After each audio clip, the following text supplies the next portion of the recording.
안녕하세요. 10개의 물속은 알아도 한 개의 사람 속은 모른다는 말이 있죠. 믿음과 사랑을 주장하는 사람을 철석까지 믿었다가 기겁할 만한 일을 당해본 50대 여성입니다. 사실 꼭꼭 숨겨둔 제 허물을 밝히는 것 같아 사연을 보내는 일을 꽤 망설였습니다. 가까운 친구들한테도 자세한 내막은 설명하지 못한 일이었거든요. 하지만 누군가가 제 이야기를 들어준다면 그동안 맺혀있던 서름이 조금 풀릴까 싶은 생각도 들었고 익명으로 소개를 해준다는 장점에 용기를 한번 내봅니다. 그래서 썰맘 채널의 많은 구독자분들이 제 아픔에 공감을 해주고 잘한 행동이라고 말 한마디 해주신다면 그보다 더 큰 위로는 없을 것 같네요. 도대체 언제 이렇게 시간이 빨리 지나가 버린 건지 지금은 아들과 딸과 함께 살고 있는 50대 중반이지만 한때는 대학에서 캔가로 뽑힐 정도로 제게도 눈부이신 시절이 있었지요. 지금 대학생이 된 제 딸아이를 보면은 옛날 제 모습이 불쑥 떠오르곤 해요.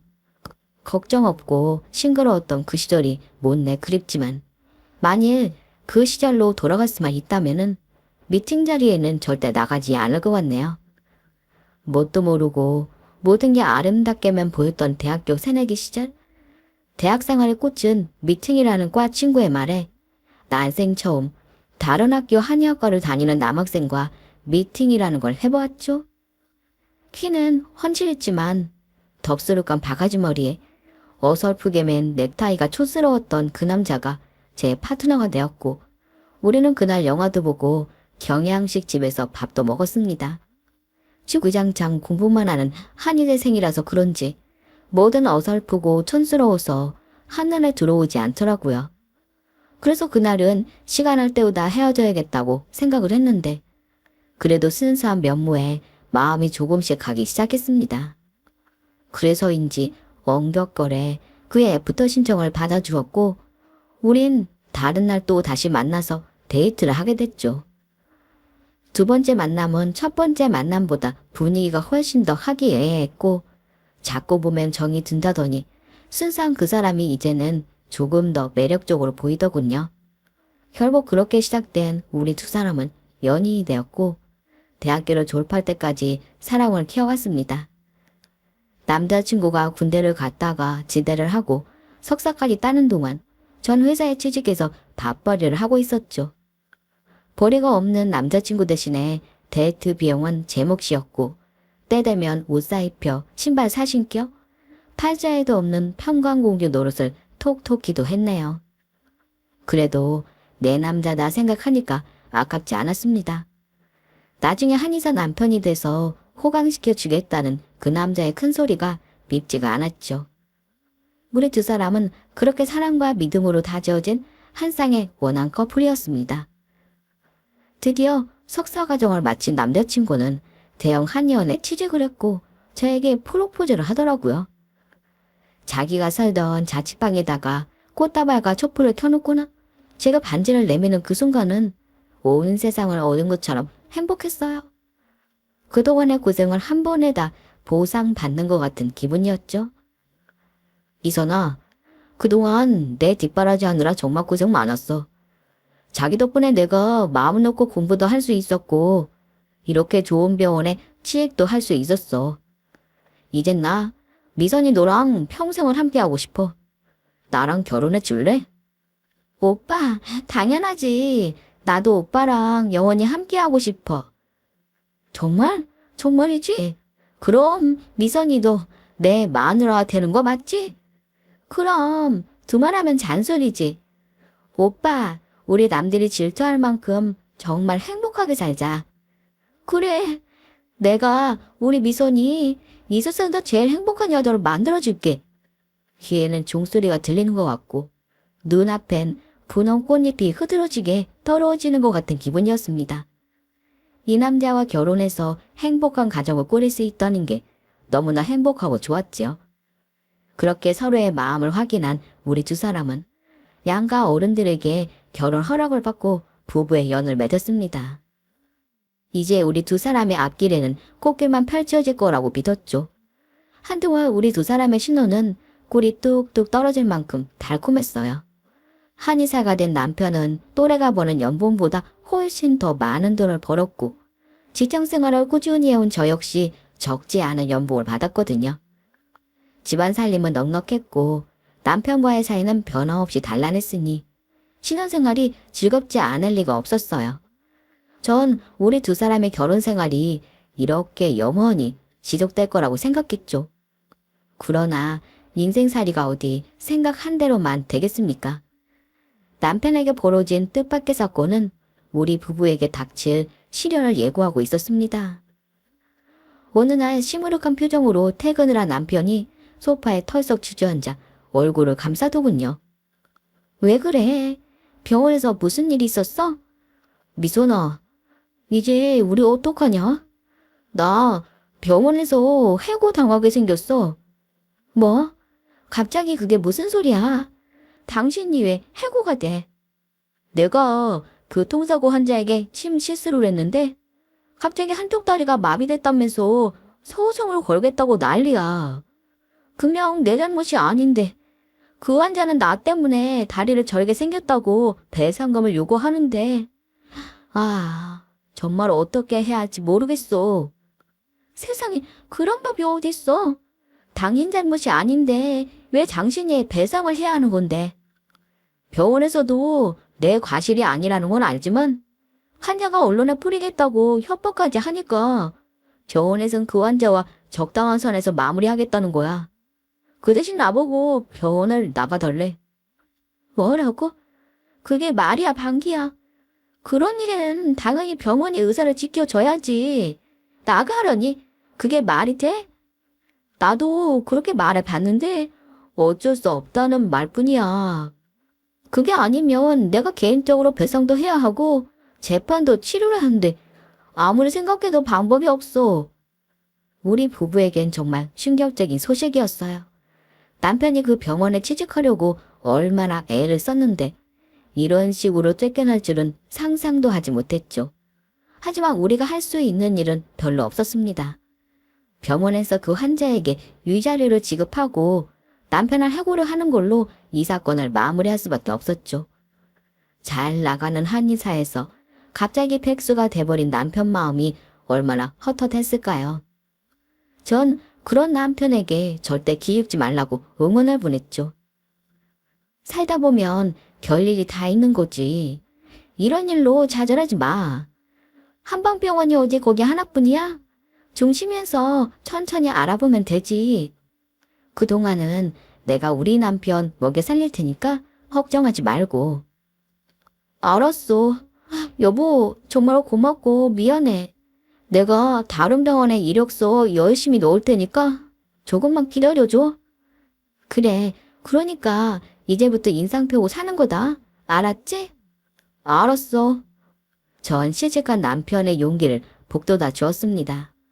그래도 명색이 한의사인데 자기 밥벌이를 못할까 싶었죠.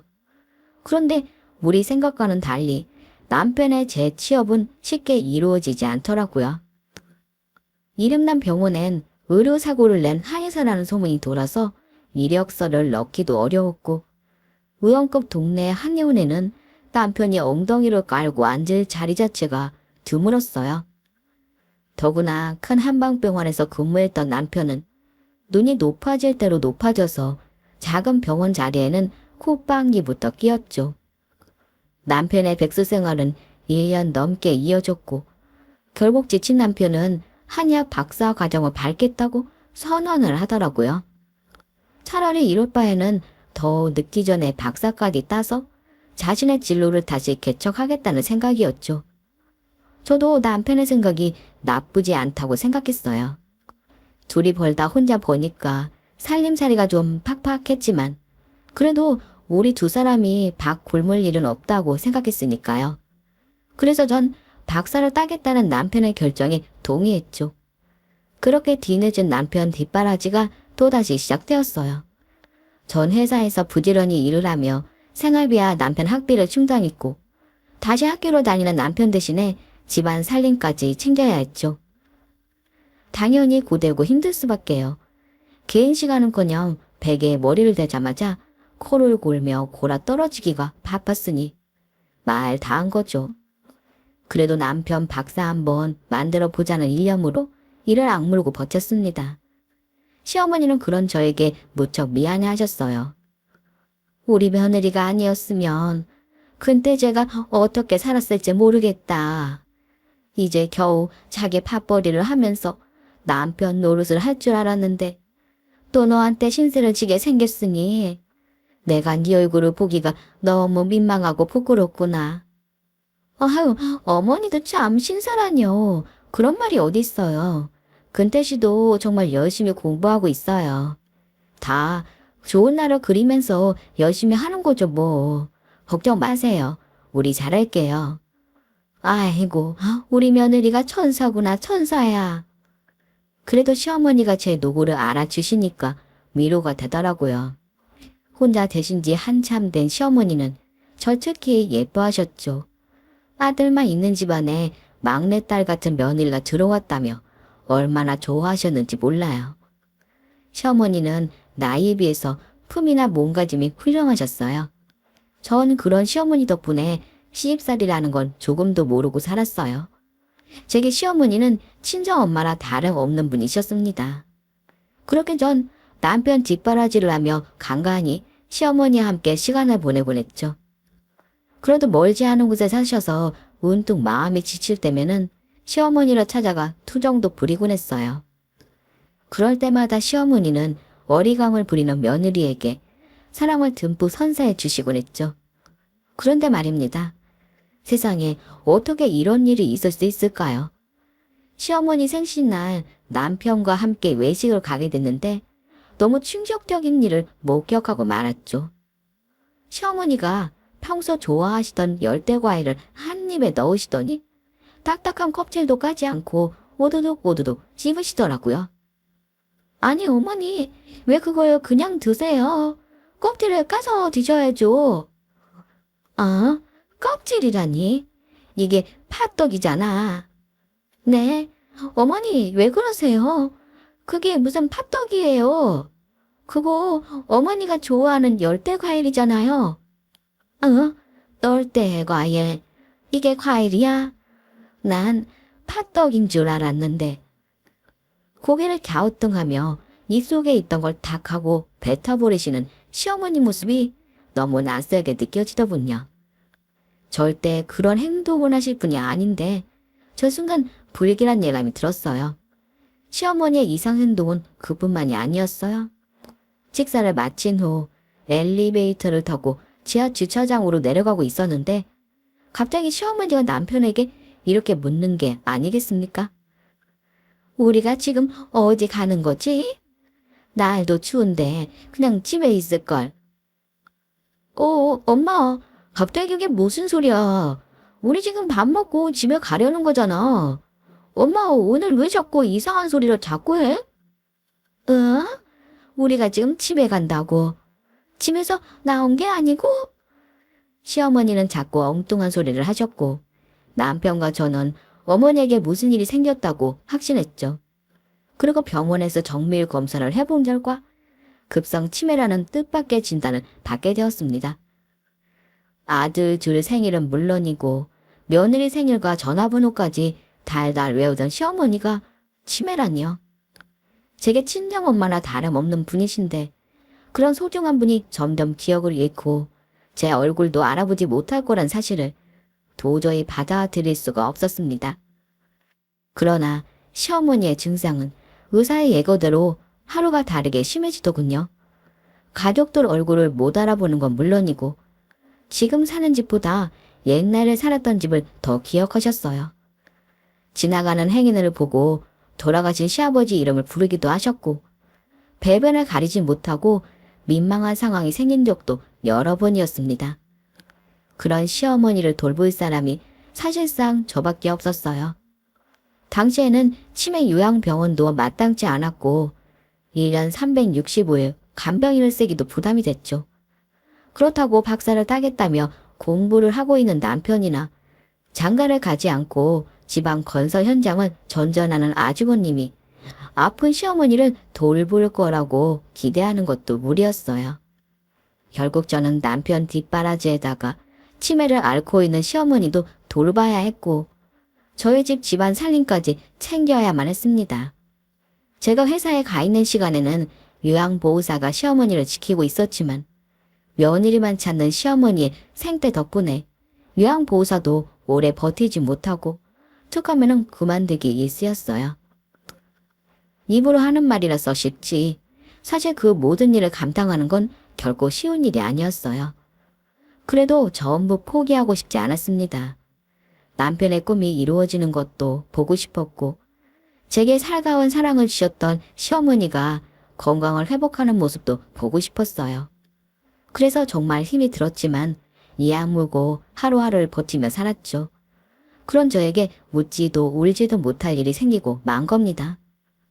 그날따라 유독 컨디션이 좋지 않더군요. 으스스 한기도 돌고 허리도 뻑적지근한 게 몸살에 걸렸나 싶었죠. 그런데 가만히 생각을 해보니까 뭔가 쎄한 느낌이 드는 겁니다. 그래서 설마 하는 마음으로 임신 테스트기를 쏘봤어요. 선명한 두 줄을 보고 기쁜 마음보다 아차 싶은 마음이 먼저 들더라고요. 당시 저에겐 애까지 키울 여력이 정말 없었거든요. 뜻밖의 임신에 전 큰 고민에 빠졌지만 생각 없는 남편은 애가 찾아온 게 몇 고민할 일이냐며 마냥 기뻐하더라고요. 아이를 키울 여력이 없다는 제 호소에도 다 닥치면은 하게 돼 있다는 말만 하는데 그땐 남편 뒤통수를 딱 한 번만 후려치고 싶다는 충동이 일더라고요. 당연히 낳아야 한다는 남편과 당신이 발벗고 돕겠다는 친정엄마의 응원에 저는 애를 낳기로 결심을 했죠. 제가 회사를 다닐 때만 해도 여자가 임신을 하면은 당연히 사표를 쓰는 분위기였어요. 그래서 조금이라도 일을 더 하려고 회사에는 최대한 임신 사실을 숨겼죠. 정말 그 시기는 떠올리기 싫을 만큼 고된 나날들이었습니다. 몸은 점점 무거워지는데 제가 해야 할 일들은 조금도 줄지 않았죠. 치매에 걸린 시어머니를 돌보는 일은 날이 갈수록 버거워지기만 했죠. 나중에 만삭인 채로 시어머니의 기저귀를 갈아야만 할 정도였어요. 정말 가끔 가문에 콩나듯 시어머니 정신이 반짝하고 맑아질 때가 있는데요. 그때마다 시어머니는 눈물을 훔치며 자신 때문에 애먼 며느리를 생고생 시킨다며 한탄을 하셨죠. 그리고 혹여나 잊을세라 남편을 붙잡고서 이런 말을 하셨어요. 근태야, 미선이한테 잘해야 한다. 미선이가 평생 은인이야. 엄마 말 명심하고 미선이 아끼면서 잘 살아야 한다. 알았지? 잠깐 정신이 돌아오실 때마다 오직 제 걱정뿐인 시어머님. 그런 시어머니가 쇠약해져가는 모습을 지켜보는 건 참 힘든 일이었죠. 그리고 시어머니는 결국 손자가 태어나는 걸 보지 못하고 가족 곁을 떠나셨습니다. 그리고 그 이듬해 남편은 드디어 박사 과정을 마친 후 대학에서 학생들을 가르칠 수 있게 되었죠. 시어머니가 손자도 보고 아들이 박사를 따는 모습을 보았으면 얼마나 좋아하셨을까요? 그러지 못했다는 사실이 제 마음속에도 한으로 남았습니다. 지금도 스산한 찬바람이 불어올 때면 추운 날 세상을 떠나신 시어머니 생각에 마음이 시큰거리곤 해요. 그렇게 20여 년이 흘렀고 남편은 그 사이 TV나 언론에 자주 소개되는 한의학 교수로 제법 유명세를 떨쳤습니다. 갓난쟁이 아들은 부쩍 자라서 군복무를 해야 할 나이가 됐고 그 뒤 얻은 딸도 예쁘게 잘 커주었습니다. 그리고 저도 이젠 50대를 넘긴 중년이 되었죠. 그 20여 년의 세월은 행복했다고 자신할 수 있어요. 꿈을 잃은 남편은 못다한 가장 역할을 충실히 했고 아들은 사고 한 번 치지 않고 바르게 자라주고 애교 만점 딸도 집안의 꽃 역할을 톡톡히 했죠. 이제 그렇게 중년을 지나 노년을 보낼 줄 알았어요. 이제 제 인생에 더 이상의 풍파는 없을 거라고 믿었죠. 그런데 어느 순간부터 제가 남편에게서 이상한 기색을 느끼게 된 겁니다. 여보, 어제는 왜 이렇게 늦게 들어왔어? 일정 있었어? 학생들이랑 뒤풀이가 있어서. 그럼 그렇다고 말을 해줘야 안 기다리지. 남자가 바깥에서 일을 하는데 어떻게 일일이 다 말을 해? 그냥 안 들어오면은 그런 줄 알고 있으면 되는걸. 갑자기 왜 이렇게 짜증을 내? 연락 한번 해주면 어디가 덧나나? 됐어, 이 사람아. 여자가 집에서 뭐 하는 거 있다고? 남자 하는 일에 시시콜콜 따져 물어. 아니, 난 그런 게 아니라. 그 사람이랑 산 지 30년이 다 돼가는데 갑자기 바뀌는 남편의 태도를 제가 왜 모르겠습니까? 전 뭔가 낌새가 이상하다는 생각을 했고 그때부터 남편을 의심하기 시작했어요. 남편은 학교 강의뿐만 아니라 방송 출연도 잦았고 여기저기 다니는 곳이 많았습니다. 남편은 자신이 유명세를 탄 김에 더 좋은 대학의 정교수 자리를 노리고 있었어요. 그런 곳에 임용이 되려면은 로비도 많이 해야 하고 사람도 많이 만나야 한다며 집에 들어오는 날이 드물었어요. 그 덕분에 제 의심은 더욱 짙어지기만 했죠. 그런데 남편의 조교라는 여학생이 저희 집에 자주 찾아와 남편의 심부름을 하곤 했어요. 남편 빨랫감을 제게 전달해 준다던가 남편이 필요한 물건을 가지러 오기도 했죠. 전 그 조교 여학생을 강하게 의심했어요. 남편과 조교 사이에 사달이 난 거라고 생각했죠. 남편이 저 몰래 주고받는 메시지나 통화 목록 등을 보면서 제 의심은 점점 확신이 돼가고 있었죠. 당연히 우리 부부 사이가 좋을 리는 없었어요. 우리는 자주 다투었고 어느 순간 따뜻한 말 한마디를 주고받기도 어렵게 되더군요. 그러던 어느 날 작정한 남편은 제게 이혼을 요구했어요. 뭐? 이혼? 지금 당신 나한테 이혼이라고 그랬어. 그래, 이혼. 이제 우리 편하게 살자 좀. 당신도 우리가 맞지 않는다는 거 인정하잖아. 솔직히 진작 당신이랑 갈라서고 싶었는데 돌아가신 어머니가 하신 말씀이 있어서 여태 꼭 참고 있었던 거야. 그런데 이젠 더 이상 참지 못하겠어. 재산은 틀림없이 분배해 줄 테니까 이제 각자 인생 살자고. 뭐라고? 당신 여자 생겼지? 그래서 지금 나랑 이혼하려고 하는 거잖아. 내가 모를 줄 알아. 누구니? 혹시 네 심부름 해준 그 조교연이니? 뭐? 나 원참 당신 마음대로 생각해. 그리고 이제 와서 내가 여자가 생겼든 말든 무슨 상관인데? 내가 재산 분배 해준다잖아. 그런데 뭐가 문제야? 제게 이혼을 요구하는 남편은 제가 아는 남편과 완벽히 다른 사람이었습니다. 그는 이혼 서류에 도장을 찍지 않으면 경제적인 모든 것을 끊어버리겠다고 협박까지 하더라고요. 정말 기가 막히고 서러웠습니다. 누가 박사를 만들어줬는데, 누가 치매 걸린 자기 엄마를 돌봐줬는데, 그때는 하늘의 별이라도 따다줄 것처럼 고마워하더니 이제 와서 절 버리겠다니요. 정말 속이 뒤집어지더라고요. 금방이 이 여자 때문에 저러는 것 같은데 물증이 없으니 따질 수도 없었죠. 제 나름대로 정말 많은 고민이 있었습니다. 이혼하자는 남편의 요구대로 해야 하나? 아니면 절대 이혼을 해주지 말아야 하나 말입니다. 전 군 복무 중인 아들과 입시를 앞두고 있는 딸아이만 생각했어요. 아들과 딸이 여자가 생겨서 이혼하려는 아버지를 어떻게 받아들일지 의문이었어요. 그간의 사정을 전부 알게 된 아들은 가차 없었습니다. 다른 여자 생겼다고 저 자식 버리겠다는 사람이 어떻게 아버지야? 엄마, 당장 이혼해. 앞으로 나한테 아버지는 없으니까. 민지도 나랑 같은 생각일 거예요, 엄마. 정말 괜찮겠어? 엄마, 다른 거 생각하지 말고 엄마만 생각해. 엄마는 그런 남자랑 살고 싶어. 됐어. 엄마도 엄마 인생 살라고. 그러니까 당장 이혼해, 엄마. 아들의 그 말에 전 이혼을 결심했고 남편과 그렇게 결별의 길을 걷게 되었습니다. 남편은 제가 마음이 변할까봐 순순히 재산의 절반을 내놓더라고요. 남편은 한창 주가를 올리고 있는 자신의 경제적 능력을 믿고 있었어요. 그래서 그깟 재산 절반쯤은 쉽게 내놓을 수 있었던 거였죠. 전 분배받은 재산으로 작은 아파트를 얻었고 제대한 아들과 그리고 입시를 앞둔 딸과 살고 있었습니다.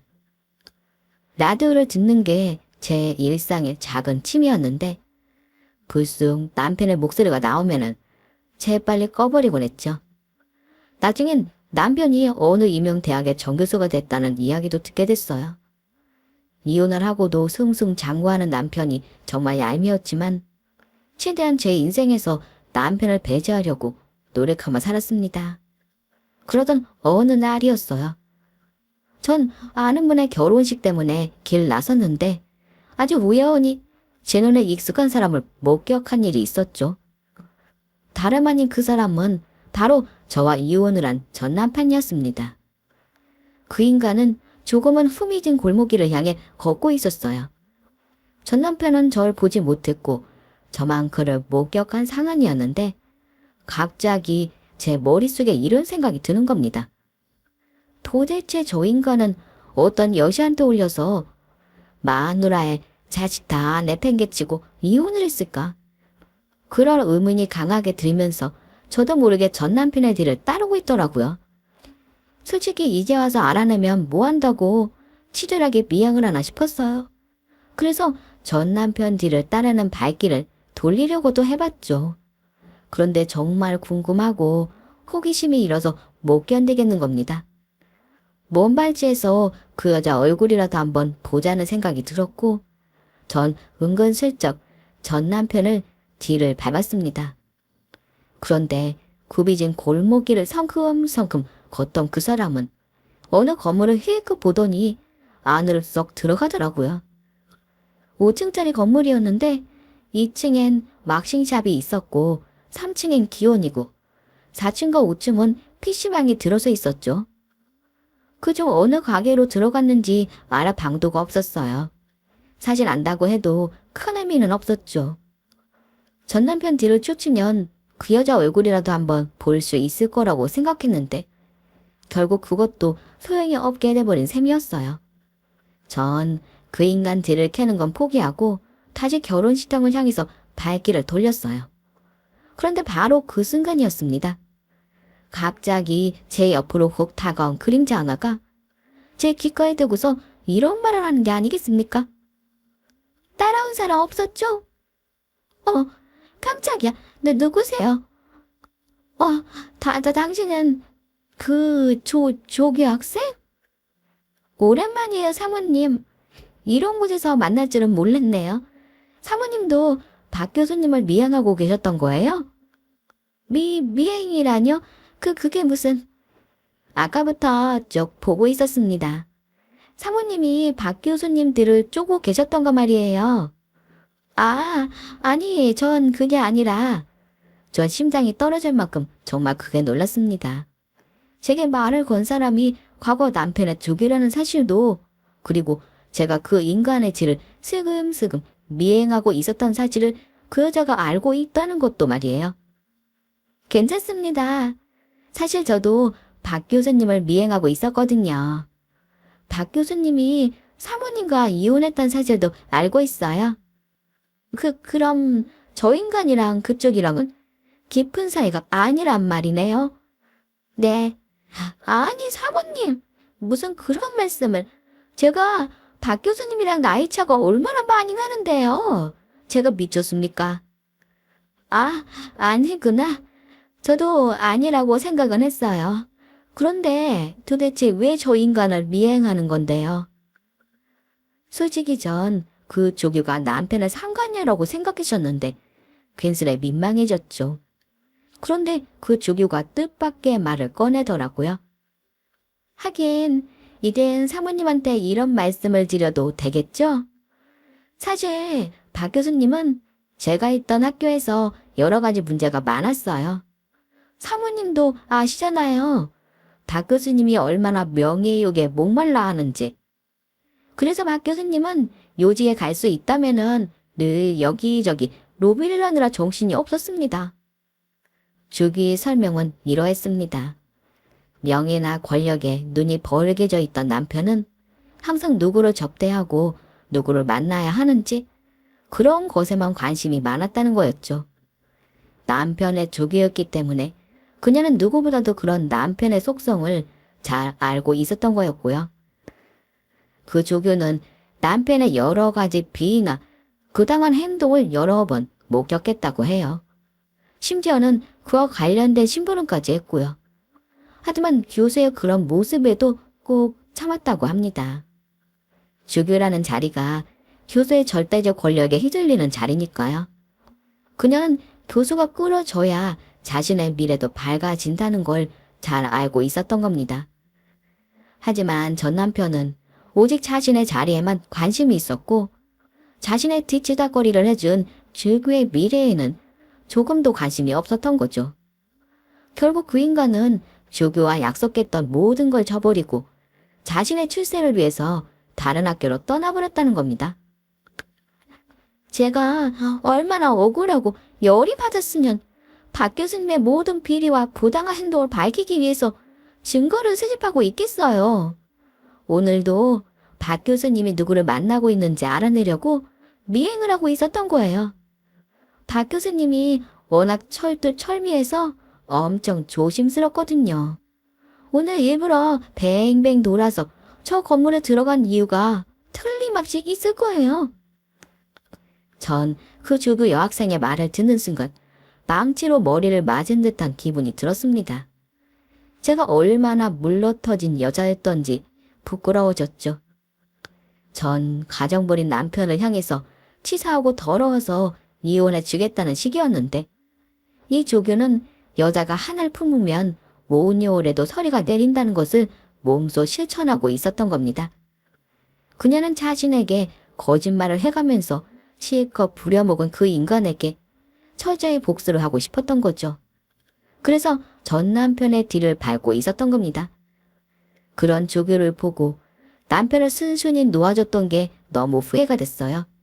저도 남편과 합의 이혼을 할 게 아니라 철저하게 조사해서 물을 건 묻고 받을 건 받아내야 했던 거죠. 남편이 들어간 건물은 매장이 여러 개가 있던데 그죠? 어디로 들어갔는지 모르겠어요. 네, 저도 봤어요. 그런데 짐작가는 데가 있거든요. 사모님도 따라와 보실래요? 전 같이 가자는 그녀의 말에 저도 모르게 고개를 끄덕였고 전 남편이 들어간 건물로 향했습니다. 조교가 지목한 곳은 바로 왁싱샵이었어요. 그곳에 남편이 있을 거라는 겁니다. 그리고 우리는 조용히 왁싱샵 문을 열고 안으로 들어가서 조심스레 내부를 살폈죠. 그런데 전 그곳에서 그만 못 볼 꼴을 보고야 말았어요. 정말 두 눈을 씻고만 싶었죠. 왁싱샵에 시술실에 들어가 있던 그놈은 어떤 여자와 진한 애정 행각을 벌이고 있더군요. 그러자 조교가 주머니에서 핸드폰을 꺼내더니 그 모습을 촬영까지 하는 겁니다. 두 사람은 우리가 온 줄도 모르고 자석처럼 딱 달라붙어 있었어요. 그러다가 낌새가 이상한 걸 눈치챈 전 남편이 고개를 돌렸고 우리와 두 눈이 마주치고 말았죠. 깜짝 놀란 그 인간이 아악하고 소리를 지르며 후다닥 옷을 주워 입더라고요. 뭐야? 당신이 왜 여기에 있어? 그리고 김지기는 왜 여기에 있는 건데? 놀란 남편이 말까지 더듬으며 묻자 조교가 능청스럽게 대답을 하더라고요. 교수님 가는 곳은 제가 언제나 따라다녔잖아요. 그래서 오늘도 따라왔습니다. 뭐라고? 김정호, 느닷없이 무슨 헛소리야. 자네가 왜 나를 따라다니는데? 제가 그때 말씀드렸죠? 저 버리면 후회하실 거라고요. 교수님이 또 바람을 피운다는 소문을 들어서 설마 했는데 정말 이러실 줄은 몰랐네요. 이거 봐, 김재기호. 바람이라니. 여기 왁싱샵인 거 몰라? 난 그저 시술을 받아 온 것뿐이라고. 네, 또 그렇게 잡아떼실 줄 알았습니다. 그래서 제가 여기 동영상으로 다 촬영해뒀거든요. 뭐라고? 지금 뭐 하자는 거야? 이런 거 다 불법인 거 몰라? 네, 잘 알죠. 그런데 저 이거 사모님한테 보낼 건데요. 여기 계신 전 사모님 말고 집에 계신 현 사모님한테요. 교수님이 전 사모님 버리고 현 사모님한테 수장가 되신 이유가 총장님 떡 보려고 그러신 거였잖아요. 현 사모님이 지금 총장님의 조카시라고 저한테 다 말씀해 주셨잖아요. 이거 봐, 김재규. 이제 와서 다 지난 일 꺼내면 뭐해. 어차피 저 여자랑 나랑은 남남이라고. 이미 분장 다 봤단 말이야. 네, 그런데 저는 아니죠. 저 교수님 밑에서 정말 수년간 별일을 다 했잖아요. 그런데 저한테 이러시면 곤란하죠. 제가 그랬잖아요. 후회하실 거라고. 여태 교수님이 저지른 일들을 제가 차곡차곡 모아놨습니다. 오늘 동영상까지 아주 완벽하네요. 알았어. 김재규, 나랑 얘기 좀 해. 내가 우리 학교에 자리 좀 마련해 볼게.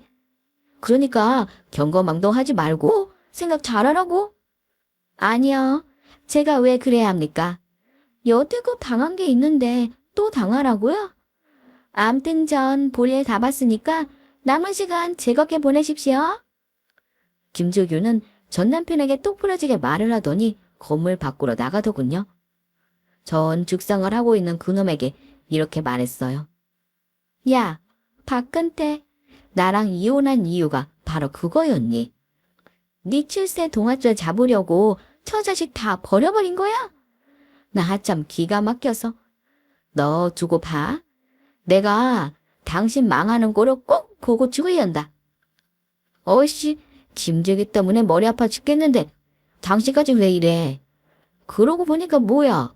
당신도 김재기랑 한패거리인 거야. 그래, 한패거리다. 너 망하는 꼴 보고 싶어하는 한패거리라고. 전 어리둥절해하는 전 남편의 기싸대기를 양쪽으로 번갈아 날려버린 후에 그 자리를 놔버렸죠. 그리고 얼마 후 김재규라는 그 여자가 자신이 모든 걸 폭로했다며 박 교수가 무너지는 꼴을 잘 보라고 메시지까지 보냈더라고요. 김재규는 전 남편이 했던 로비나 접대 증거를 경찰서에 제보했고 왁싱샵 사장과 바람 피우는 장면을 그놈의 와이프에게 보냈다는 겁니다. 효과는 바로 나타나더라고요. 그렇게 그가 원하던 임용대학의 교수 자리에서 해임됐고 각종 매체에서도 전 남편 얼굴이 싹 사라지더라고요. 그리고 비행위로 경찰 조사까지 받게 됐다는 겁니다. 그 소식에 들려온 지 얼마 후 전 남편에게서 전화가 걸려오더라고요. 여보, 난데 내가 당신한테 면목이 없지만 부탁할 일이 하나 있어서. 뭐? 부탁? 다른 게 아니라 내가 요새 김재기 때문에 경찰 조사 받고 있잖아. 그런데 어쩌면 경찰에서 당신한테 참고인 신분으로 조사를 할지도 몰라. 근데 제발 말 좀 잘해줘. 응? 내가 얼마나 청렴결백했는지 당신이 더 잘 알잖아. 그러니까 만약 조사가 들어오면은 제발 잘 좀 부탁해. 응? 나 이러다가 정말 콩밥 먹게 생겼다니까. 콩밥 먹을 짓을 했으면은 당연히 먹어야지. 내가 너 같은 놈이랑 살았다는 게 믿어지지가 않는다. 할 말 다 했으면 전화 끊어. 난 너랑 더 이상 할 말 없으니까. 여보, 미선아, 제발 좀. 전 애원하는 전 남편의 목소리에도 오지게 전화를 끊어버렸습니다. 하지만 그 사람 말처럼 경찰의 조사 요청은 오지 않았어요. 이미 김재규가 제출한 증거가 차고 넘쳐서 딱히 제 증언 같은 건 필요 없었나 봅니다. 결국 남편은 재판을 넘겨줬고 벌금과 함께 집행유예 판결을 받았어요. 진짜 콩밥을 먹은 건 아니지만 교수로서의 커리어는 다 끝이 났다고 봐야죠. 추후에 들은 소문으로는 저와 헤어지고 재혼한 그 여자에게 또 이혼을 당했다고 하더군요. 하긴 왁싱샵에서의 그 민망한 장면을 보고 그냥 넘어갈 여자는 없을 겁니다. 그 사건 이후 잘 나갔던 전 남편은 완전히 나락으로 떨어져 버렸습니다. 그래도 한의사라는 명함이 있으니까 어떻게 해서든 먹고 살며 밥은 굶지는 않겠죠. 긴 시간이 지난 후 전 남편에게 아들과 딸의 얼굴 한번 보자는 연락이 몇 번 왔었어요. 그러나 아들과 딸은 약속이라도 한 듯 남편을 만나게 거부했고, 솔직히 저도 아들과 딸이 남편과 영원히 얽히지 않길 바라고 있어요. 그 인간이 아들과 딸에게 득이 될 게 아무것도 없던 생각이 들었기 때문이죠. 그런데 간혹 아들과 딸이 저 때문에 자기 아버지와 만나지 않으려는 게 아닐까 하는 생각도 듭니다. 과거 행복했던 시절도 떠오르면서 전 남편에 대한 배신감 때문에 부모 자식 사이의 천륜을 끊는 건 아닌지 의문이 들 때가 있네요. 세월이 지나면 또 어떻게 될지 저도 잘 모르겠습니다. 또 모르죠. 그땐 제 마음속 응어리가 많이 풀려 있을지도 모르겠네요. 감사합니다.